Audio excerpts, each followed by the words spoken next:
नमस्कार दोस्तों, डेट है आज की 12 अगस्त 2021 और स्वागत है आपका एडिटोरियल डिस्कशन में। 3 इश्यूज आज हम डिस्कस करेंगे। सबसे पहले तो इंडियन एक्सप्रेस का आर्टिकल डिस्कस करेंगे परमा फॉरेस्ट से संबंधित और थाइंग ऑफ परमा फॉरेस्ट यानी परमा फॉरेस्ट के पिघलने से संबंधित, और इसी से संबंधित क्वेश्चन भी आपको अटेम्प्ट करना है। व्हाट इज परमा फॉरेस्ट और परमा फॉरेस्ट के पिघलने से वर्ल्ड को क्या खतरा है, इसे आपको एग्जामिन करना है। 250 वर्ड्स में आपको इस क्वेश्चन का आंसर देना है। दूसरा आर्टिकल हम डिस्कस करेंगे हिंदू का पीजी मेडिकल एजुकेशन रेगुलेशंस 2021 से संबंधित, और तीसरा आर्टिकल हम डिस्कस करेंगे क्रिमिनलाइजेशन ऑफ पॉलिटिक्स से संबंधित। चलिए डिस्कशन स्टार्ट करते हैं। First important article Arctic ocean में बर्फ पिघलने से संबंधित है। आप जीएस पेपर 3 के इस टॉपिक से आर्टिकल को कनेक्ट कर सकते हो। ये सारे एस्पेक्ट्स हम कवर करेंगे इस आर्टिकल की डिस्कशन में। इंट्रोडक्शन की बात करते हैं। देखो, heat waves, droughts, ocean acidification, rising sea level, ये एक्सट्रीम इवेंट्स पहले भी होती थी, लेकिन ग्लोबल वार्मिंग और क्लाइमेट चेंज के कारण इन एक्सट्रीम इवेंट्स की जो फ्रीक्वेंसी है वो चेंज हो गई है और इंटेंसिटी भी चेंज हो गई है। यानी जैसी फ्लड्स, जैसी बारिश कुछ ही समय में एकदम से हो जाती है, पहला ऐसे नहीं होता था। अर्थ का 90% जो पॉपुलेशन है वो नॉर्दर्न हेमिस्फीयर में रहती है। ये ऊपर वाला नॉर्दर्न हेमिस्फीयर, अर्थ की 90% पॉपुलेशन यहीं पर रहती है। और नॉर्दर्न हेमिस्फीयर में भी ज़्यादा लोग रहते हैं ट्रॉपिकल और सब ट्रॉपिकल एरियाज में। अगर देखो आर्कटिक रीजन में बर्फ़ पिघलती है तो नॉर्दर्न हेमिस्फीयर में जो जनता रहती है उन पर बहुत ज़्यादा एडवर्स इम्पैक्ट पड़ेगा। एक यहाँ पे देखो टर्म है परमा फॉरेस्ट, इस टर्म के बारे में अभी हम जानते हैं। और इसके साथ साथ एक और टर्म है थाइंग ऑफ परमा फॉरेस्ट, यानी परमा फॉरेस्ट का पिघलना। परमा फॉरेस्ट का मतलब क्या होता है? देखो, वो ग्राउंड या फिर वो सोइल जो पिछले 2 सालों से अधिक से समय से लगातार फ्रोजन है, मतलब टेम्परेचर जो है वो फ्रीजिंग पॉइंट से कम है, ऐसे एरिया को कह दिया जाता है परमा फॉरेस्ट। ये जो परमानेंटली फ्रोजन ग्राउंड्स यानी परमाफ्रोस्ट हैं, ये देखो हायर माउंटेन्स में या फिर अर्थ के हायर लैटिट्यूड्स वाले रीजन्स में ज़्यादा देखने को मिलते हैं, जैसे north pole, south pole. Northern hemisphere में देखो ऑलमोस्ट 25% लैंड के नीचे परमाफ्रोस्ट हैं। और एक बात का ख्याल ये रखिएगा, ये जो परमाफ्रोस्ट रीजन्स होते हैं कोई जरूरी नहीं कि ये स्नो से कवर होते हैं। ऐसा हो सकता है ग्राउंड पूरी तरह से फ्रोजन हो लेकिन स्नो ना हो, वहां पे बर्फ ना हो। इसके बाद देखो वो टर्म जिसका जिक्र मैंने किया, thawing of permafrost. Thawing of permafrost का मतलब होता है परमाफ्रोस्ट का पिघलना। अब ग्राउंड देखो 2 या 2 से अधिक से ज्यादा समय के लिए फ्रोजन था, अब वो पिघलेगा, बर्फ पिघलेगी तो पीछे क्या रह जाएगा? पीछे रह जाएगा वाटर, सोयल। अब थाइंग ऑफ परमाफ्रोस्ट से बहुत सारे नेगेटिव इंपैक्ट होते हैं। उन नेगेटिव इंपैक्ट की हम बात करते हैं। सबसे पहला तो क्लाइमेट चेंज की जो समस्या है वो और ज़्यादा तेज हो जाती है। कैसे? देखो, आर्कटिक रीजन में ना टेम्परेचर बाकी पार्ट्स के अपेक्षाकृत 2 गुना अधिक तेजी से इंक्रीज हो रहा है, जिसकी वजह से परमाफ्रोस्ट पिघल रहा है। अब देखो, परमाफ्रोस्ट ने काफ़ी कार्बन को भी एब्जॉर्ब करके रखा होता है। और परमाफ्रोस्ट अगर पिघलेगा तो कार्बन भी रिलीज होगा। कार्बन अगर रिलीज होगा तो ग्लोबल वार्मिंग की समस्या और ज्यादा बढ़ेगी, क्लाइमेट चेंज और ज्यादा होगा। तो ये विशियस साइकिल है। और वैसे भी देखो, अगर बर्फ जमी हुई है तो बर्फ तो ज्यादातर सनलाइट को रिफ्लेक्ट कर देती है ना, सनलाइट को एब्जॉर्ब नहीं करती। लेकिन अगर बर्फ पिघल गई तो नीचे ग्राउंड दिखना स्टार्ट हो जाएगा। तो ग्राउंड तो बर्फ की तरह सनलाइट को रिफ्लेक्ट नहीं करेगा ना, थोड़ी बहुत एब्जॉर्ब भी कर लेगा। नेक्स्ट नेगेटिव इंपैक्ट परमाफ्रोस्ट के पिघलने का ये होगा, जो ट्रॉपिकल चैलेंजेस हैं वो हायर लैटिट्यूड्स में भी देखने को मिलेंगे। जैसे एग्जांपल के तौर पर वो डिजीज जो पहले ट्रॉपिकल एरियाज में देखने को मिलते थे, अब वो धीरे धीरे मूव कर रहे हैं हायर लैटिट्यूड्स में भी। जैसे वेस्ट नाइल वायरस का एग्जाम्पल है। वेस्ट नाइल वायरस पहले देखो अफ्रीकन रीजन्स में ज़्यादा देखने को मिलता था, लेकिन 1999 में इसे यूएसए में रिपोर्ट किया गया। उसके बाद से वेस्ट नाइल वायरस के काफ़ी सारे केसेस देखने को मिले हैं यूएसए में, और कहा यह जा रहा है साइंटिस्ट के द्वारा धीरे धीरे वेस्ट नाइल वायरस के जो केसेस हैं वो कनाडा में भी देखने को मिलेंगे। क्या हो रहा है, जैसे जैसे टेम्परेचर इंक्रीज हो रहा है आर्कटिक रीजन में, वो चैलेंजेस जो आमतौर पर ट्रॉपिकल एरियाज के द्वारा फेस किए जाते हैं वो चैलेंजेस आर्कटिक रीजन में भी आएंगे।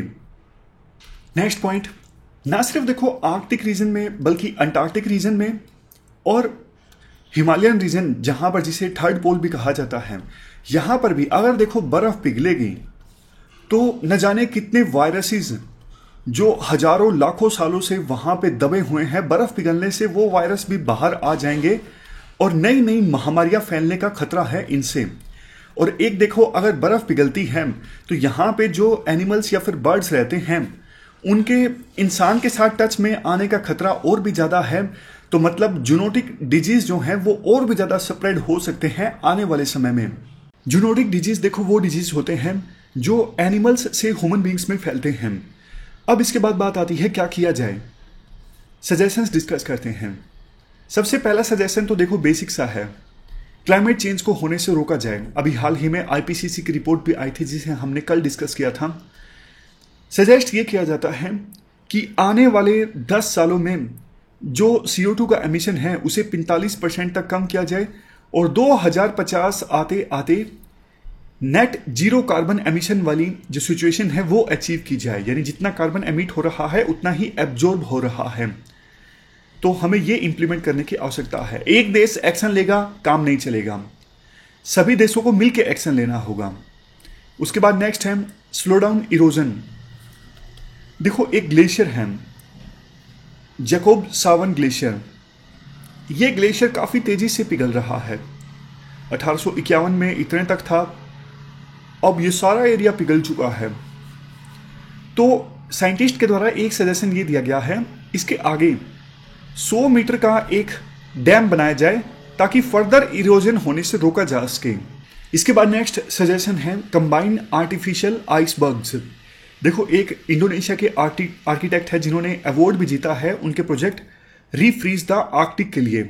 इन्होंने सजेशन ये दिया था जो ग्लेशियर पिघल चुके हैं, पिघले हुए पानी को इकट्ठा करके उन्हें डीसैलिनाइज किया जाए और फिर से बड़े बड़े आइस के ब्लॉक्स जमा दिए जाएं हेक्सागोनल शेप में।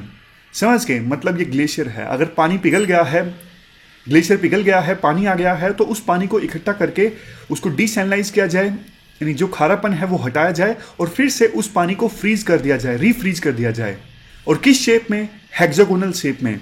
हेक्सागोनल शेप में अगर हम रीफ्रीज करेंगे तो फायदा देखो ये होगा, हम उन हेक्सागोनल आइसबर्ग्स को कंबाइन करके एक बड़ी आइस शीट बना सकते हैं। जैसे ये देखो, मान लीजिए ये पहला हमने हेक्सागोनल आइसबर्ग बनाया आर्टिफिशियल, ये दूसरा, ये तीसरा, ये चौथा, ये पांचवा, इन सबको कंबाइन करके इतना बड़ा आइस शीट का टुकड़ा बन जाएगा।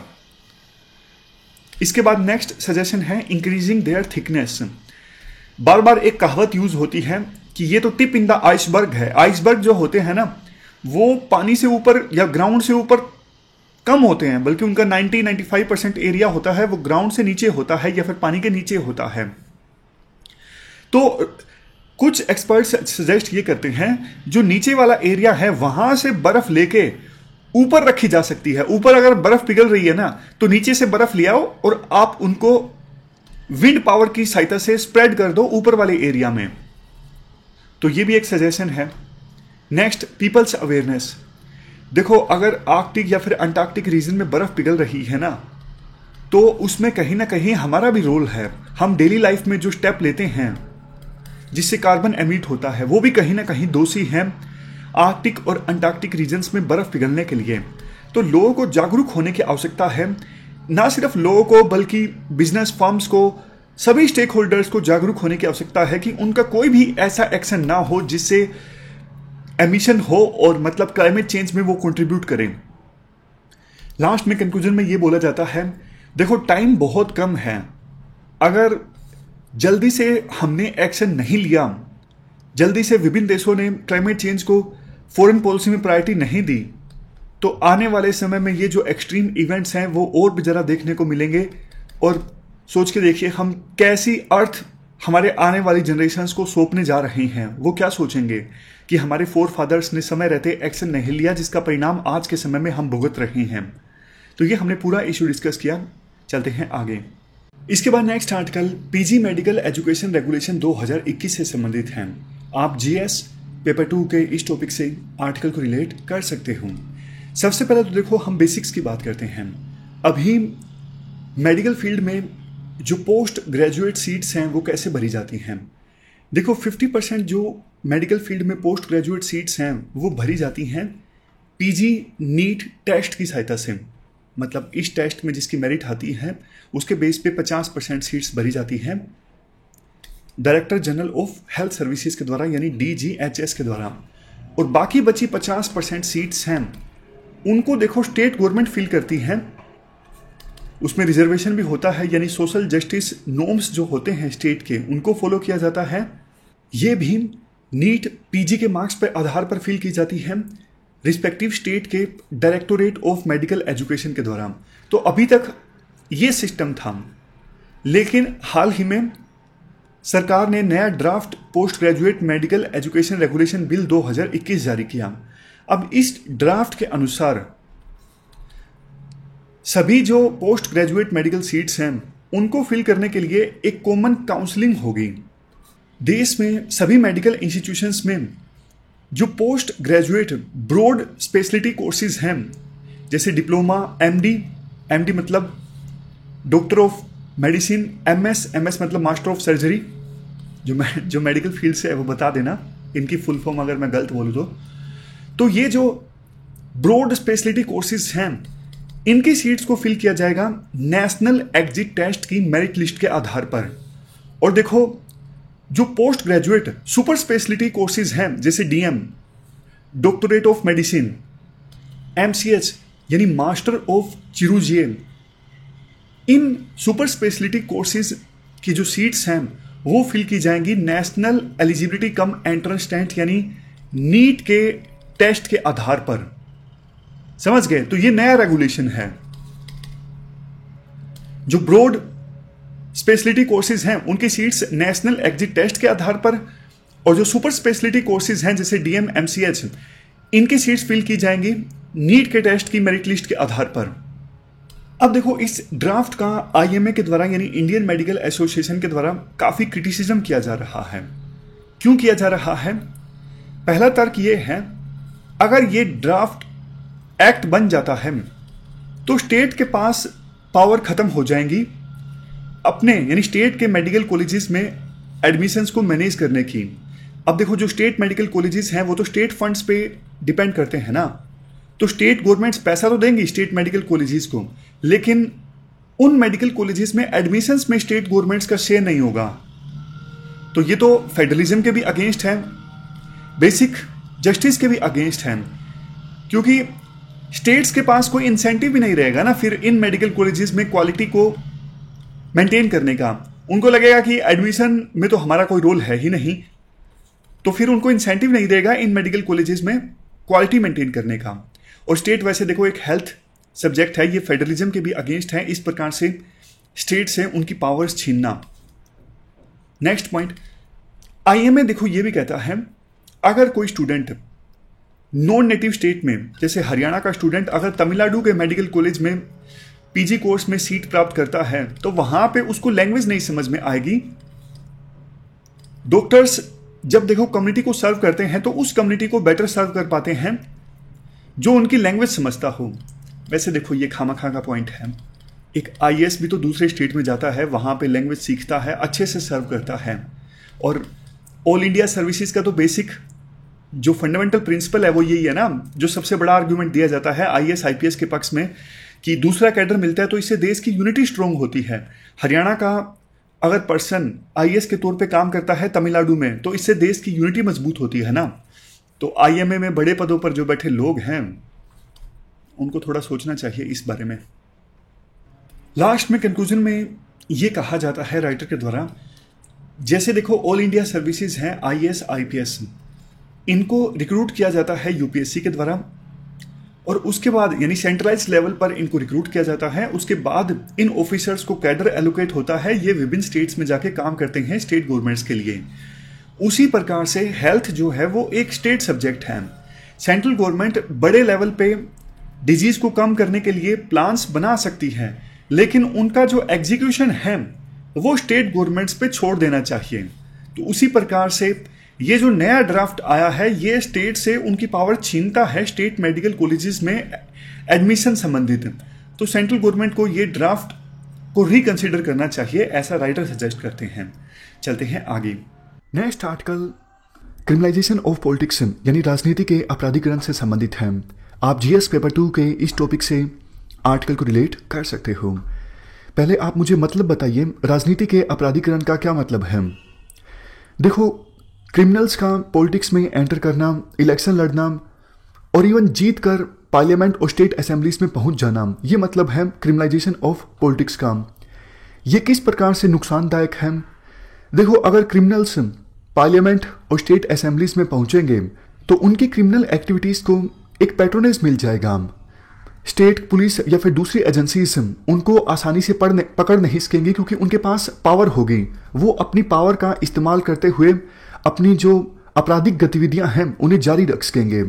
इसके अलावा देखो, अगर क्रिमिनल्स पार्लियामेंट में या फिर स्टेट असेंबली में पहुंचेंगे तो उनका ध्यान कानून बनाने पर नहीं होगा जिसके लिए जनता ने उनको चुना है।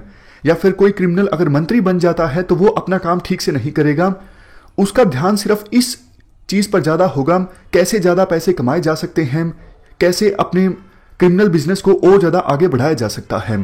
तो गवर्नेंस जो है वो प्रभावित होती है अगर क्रिमिनल बैकग्राउंड के लोग पार्लियामेंट में या फिर स्टेट असेंबली में पहुंचते हैं। इसके अलावा क्रिमिनलाइजेशन ऑफ पॉलिटिक्स से हमारी डेमोक्रेसी की इमेज भी खराब होती है। सोच के देखिए, दूसरे देशों में क्या संकेत जाएगा जब उन्हें यह पता लगे इंडिया की पार्लियामेंट में 46% एमपीज ऐसे हैं जिनका क्रिमिनल रिकॉर्ड है। तो देखो, क्वेश्चन ये उठता है कि आखिरकार ये कैसे पॉसिबल हो पाता है कि क्रिमिनल्स पार्लियामेंट या फिर स्टेट असेंबलीज में पहुंच जाते हैं। देखो, इसका सबसे पहला रीजन ये है लैक ऑफ गवर्नेंस। विभिन्न सरकारें बेसिक एमिनिटीज भी जनता को नहीं प्रोवाइड कर पाती हैं और दूसरे बेसिक गुड्स जैसे लॉ एंड ऑर्डर भी अच्छी नहीं होती है विभिन्न रीजन्स में। तो जनता को यह लगता है पुलिस वैसे ही अपना काम नहीं करती और काफी बार तो पुलिस पर भी हरासमेंट के आरोप लगते हैं। अगर हम ऐसे पर्सन को चुनेंगे जिसके पास मसल पावर है, जनता को फर्क नहीं पड़ता वो क्रिमिनल है, जिसके पास मसल पावर है, पैसा है, तो जनता को यह लगता है ये पर्सन हमारे लिए सही है।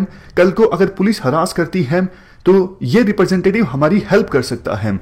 तो वो पर्सन्स जिनका क्रिमिनल बैकग्राउंड होता है उनका विनेबिलिटी फैक्टर और भी ज्यादा बढ़ जाता है। इस वजह से वो चुने जाते हैं स्टेट असेंबलीज में और पार्लियामेंट में।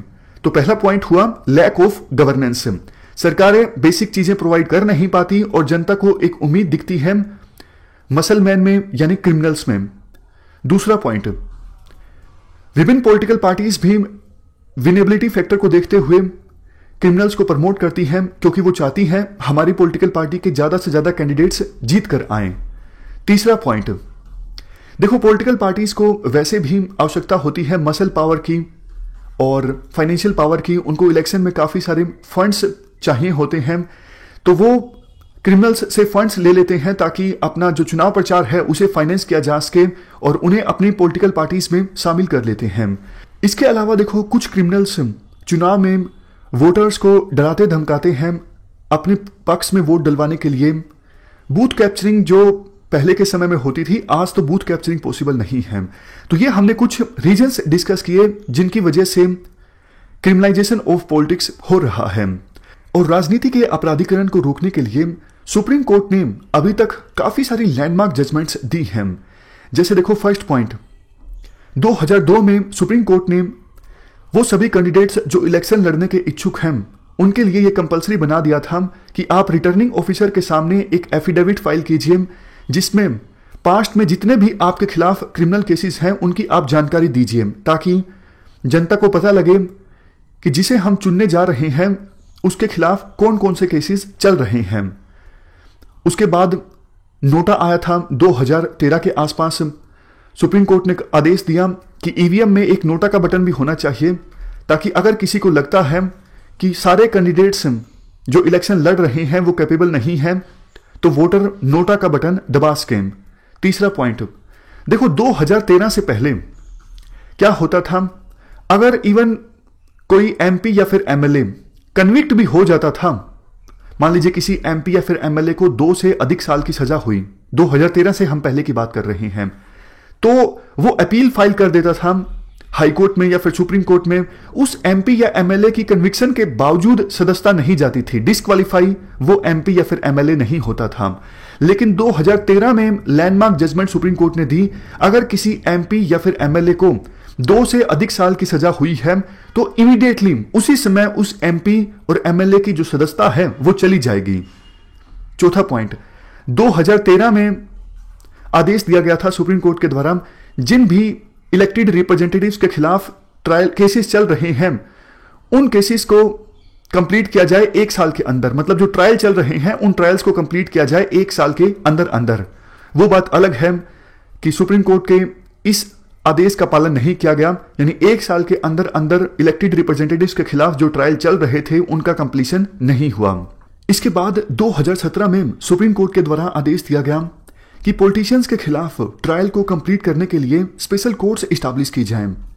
और नेक्स्ट ईयर 2018 में सुप्रीम कोर्ट ने आदेश दिया कि जिन कैंडिडेट्स को वो टिकट दे रहे हैं उनके खिलाफ जो क्रिमिनल केसेस पेंडिंग हैं उनको पब्लिसाइज किया जाए। मतलब न्यूज़पेपर्स में और मीडिया चैनल्स में बताया जाए कि इन कैंडिडेट्स को हमने टिकट दिया है और इनके खिलाफ ये क्रिमिनल केसेस चल रहे हैं, ताकि वो कैंडिडेट्स जिनके क्रेडेंशियल काफी ज्यादा डूबियस हैं, यानी जिनके खिलाफ सीरियस केसेस चल रहे हैं, उनके बारे में जनता को पता लगे और जनता ऐसे कैंडिडेट्स को ना चुने। अब देखो एक बार फिर से सुप्रीम कोर्ट में मामला पहुंचा है।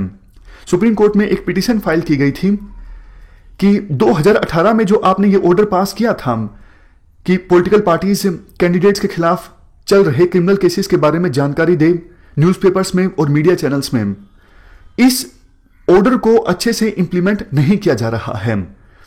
ऐसे न्यूज़पेपर्स में बताया जाता है जिनको कोई पढ़ता नहीं है, और मीडिया चैनल्स में अगर ये इंफॉर्मेशन आती है तो बिल्कुल रात को आती है ताकि कोई भी देख ना पाए। इवन पिटिशनर ने यह भी कहा कि 2018 में सुप्रीम कोर्ट के इस ऑर्डर के बाद इलेक्शन कमीशन ने ना तो इलेक्शन सिंबल ऑर्डर 1968 को अमेंड किया और ना ही मॉडल कोड ऑफ कंडक्ट को अमेंड किया। तो आपने जो ऑर्डर पास किया था उसका कोई लीगल सैंक्शन नहीं है। तो सुप्रीम कोर्ट के ऑर्डर का पालन नहीं हुआ। सुप्रीम कोर्ट में एक कंटेम्प्ट पिटीशन फाइल की गई। पिटिशनर ने कहा, देखो जी, आपने बहुत इंपॉर्टेंट ऑर्डर दिया था जिसमें आपने आदेश दिया था सभी पॉलिटिकल पार्टीज को कि आप उन कैंडिडेट्स के खिलाफ चल रहे केसेस की जानकारी दीजिए अपनी वेबसाइट पर, सोशल मीडिया अकाउंट्स पर और न्यूज़पेपर्स में, ताकि जनता को यह पता लगे कि आपने जिन कैंडिडेट्स को टिकट दी है उनके खिलाफ कौन कौन से केसेस चल रहे हैं। अब सुप्रीम कोर्ट ने फिर से आदेश दिया है विभिन्न पॉलिटिकल पार्टीज को कि भैया आप अपने official website, social media accounts और लोकल रीजनल न्यूज़पेपर्स में, नेशनल पेपर्स में जानकारी दें कि जिन कैंडिडेट्स को आपने टिकट दी है उनके खिलाफ कौन कौन से केसेस और कितने केसेस चल रहे हैं।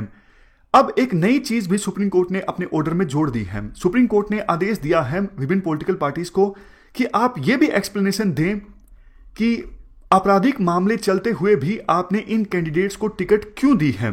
आप अपनी एक्सप्लेनेशन में सिर्फ एक फैक्टर यूं नहीं बता सकते कि जीतने की क्षमता उनकी ज्यादा थी, यानी विनेबिलिटी फैक्टर बताकर आप अपना पल्ला झाड़ नहीं सकते। आपको डिटेल से बताना होगा कि ऐसे लोगों के खिलाफ केस चल रहे थे फिर भी आपने इन लोगों को टिकट क्यों दी। देखो, आमतौर पे पॉलिटिकल पार्टीज का तर्क ये होता है कि जो केसेस चल रहे हैं कैंडिडेट्स के अगेंस्ट वो पॉलिटिकली मोटिवेटेड हैं, यानी जानबूझ के विरोधी पॉलिटिकल पार्टीज ने इन पर्सन्स के खिलाफ केस दर्ज करवाए हैं ताकि इनको इलेक्शन जीतने से रोका जा सके। इसके बाद आर्टिकल में यह कहा जाता है, चलो देखो पॉलिटिकल पार्टीज ने इंफॉर्मेशन पब्लिश कर भी दी, उसका फायदा क्या होगा, क्योंकि जनता को एक लेवल के बाद फर्क पड़ता ही नहीं कि कैंडिडेट के खिलाफ केस चल रहे हैं। जनता बहुत सारे दूसरे इश्यूज को ध्यान में रख के वोट देती है। काफी बार पार्टी का चेहरा देखती है, काफी बार बल्कि उन लोगों को ज्यादा वोट दिए जाते हैं जिनके खिलाफ केस चल रहे होते हैं, क्योंकि जनता को लगता है ये लोग हमें ज्यादा अच्छे से सिक्योरिटी प्रोवाइड कर सकेंगे। तो जनता का जो माइंडसेट है वो थोड़ा अलग किस्म का है। तो सॉल्यूशन ये दिया जाता है आर्टिकल में, देखो वो लोग जिनके खिलाफ चार्जेस फ्रेम हो चुके हैं वो इलेक्शन ही ना लड़ सकें, ऐसा कानून बनाने की आवश्यकता है और ये पॉलिटिकल पार्टीज के बिना और कोई नहीं कर सकता। दूसरी चीज ये हो सकता है कि पॉलिटिकल पार्टीज अपने इंटरनल रिफॉर्म्स लेके आएं और ऐसे कैंडिडेट्स को टिकट देने से कतराएं जिनके खिलाफ केसेस चल रहे हैं। दोनों ही सॉल्यूशंस में पॉलिटिकल पार्टीज की जो भूमिका है वो मेन है। तो ये तो हमने कॉम्प्रिहेंसिव ढंग से इशू डिस्कस कर लिया। कंटेक्स्ट अभी डिस्कस करते हैं, थोड़ा उल्टा है। इशू पहले डिस्कस कर लिया, इस बार कंटेक्स्ट अब डिस्कस करते हैं हुआ क्या है। देखो, मंगलवार को सुप्रीम कोर्ट के 3 जजेस की एक बेंच जिसको हेड कर रहे थे जस्टिस एन.वी. रमन्ना, जिसमें जस्टिस विनीत सरन और जस्टिस सूर्यकांत भी थे। ये बेंच 2016 की एक पिटीशन पर सुनवाई कर रही थी। पिटीशन ये थी, वो लॉ मेकर्स जिनके खिलाफ केस चल रहे हैं उन केसेस को जल्द से जल्द फास्ट ट्रैक बेसिस पे उनका निपटारा किया जाए और जो कन्विक्टेड पॉलिटिशियंस हैं उन पर पूरी तरह से बैन लगाया जाए कि वो ताउम्र इलेक्शन ना लड़ सकें। इस केस पर सुनवाई चल रही थी। केस की सुनवाई के दौरान सुप्रीम कोर्ट ने कोर्ट के एक वकील विजय हंसारिया की रिपोर्ट पर बोलते हुए कहा कि देखो, एमपीज और एमएलएस के अगेंस्ट केस वापस नहीं लिए जा सकते स्टेट गवर्नमेंट के द्वारा हाईकोर्ट की अनुमति के बिना। हो क्या रहा था, विजय हंसारिया ने बताया कि कर्नाटक की स्टेट गवर्नमेंट ने 61 ऐसे लीडर्स के अगेंस्ट केस वापस ले लिए, मतलब उनके खिलाफ क्रिमिनल केसेस चल रहे थे और स्टेट गवर्नमेंट ने वो केस वापस ले लिए। उत्तराखंड सरकार ने भी ऐसा ही किया, लीडर्स के अगेंस्ट केस वापस ले लिए। सुप्रीम कोर्ट ने कहा कि ऐसे स्टेट गवर्नमेंट्स अपनी मनमर्जी से लीडर्स के अगेंस्ट केस वापस नहीं ले सकती, हाईकोर्ट की अनुमति लेनी होगी स्टेट गवर्नमेंट्स को, तभी वो केस वापस ले सकती हैं। दूसरा, सुप्रीम कोर्ट ने सॉलिसिटर जनरल तुषार मेहता से बोला कि देखो, ईडी और सीबीआई ने अभी तक स्टेटस रिपोर्ट नहीं दी है कि कौन से लीडर्स के अगेंस्ट कितने केस चल रहे हैं, उनका स्टेटस क्या है। तो सॉलिसिटर जनरल तुषार मेहता ने लास्ट मौका मांगा कि इस बार हम ईडी और सीबीआई जो है रिपोर्ट आपको पक्का दे देंगे, स्टेटस रिपोर्ट, जिसमें बताया जाएगा कि लीडर्स के अगेंस्ट, कौन से लीडर्स के अगेंस्ट किस स्टेज पे हैं। तो कुल मिला के ये क्रिमिनलाइजेशन ऑफ पॉलिटिक्स से संबंधित इशू जो है वो चल रहा है, इस पे कोई ठोस एक्शन फिलहाल हुआ नहीं है। तो ये थी हमारी आज की डिस्कशन। आज हमने 3 इश्यूज को डिस्कस किया। Thank you very much for discussion.